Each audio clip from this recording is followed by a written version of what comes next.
Tapos na akong mag-pruning. Grabe. Ayan. Nag-iwan lang ako ng mga 2 puno.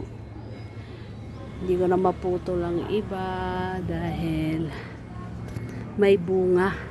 Nandun sa kabilang bakod. Nasa kapitbahay ang mga bunga. Hindi ko maputol at baka magtampo. Anyway, ayan ang mga pinagputulan ko. Sino gusto? Pwede yan, itanim. Dragon fruit. Dami. Hirap mag-garden talaga. Eto na yung nagawa ko. Sa isang orokan.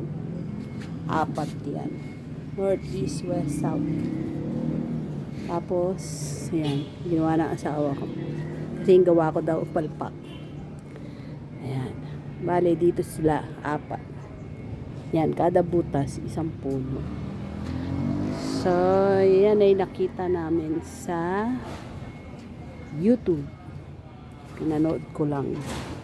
Titignan ko kung okay siya. Kaya ang importante may makapitan na. Mababa lang siya. Kasi dadantay yan dito. Itong isang to, pinapaugat ko lang. Sayang eh. Maganda.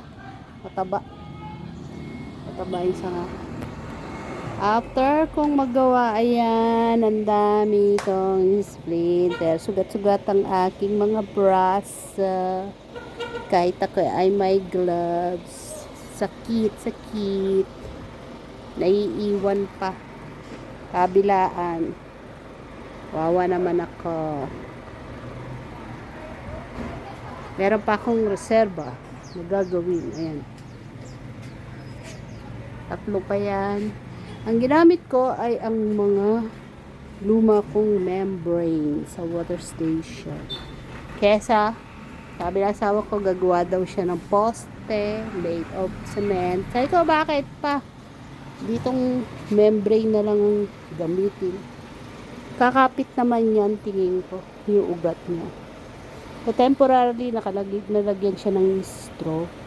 Kadagalan, mawawala yan, masisira. Ang importante, yung ugat niya kumapit. Ewan. Halo-halo na sila dyan. Sana maging successful. Nakikita ko yan after mga ilang linggo lang. Maganda yung lupa niyan. Galing pang Canada yan. Wow! Bukas ko nalagyan fertilizer dahil dumidilim na. Uulan na siya. Okay, bye for now.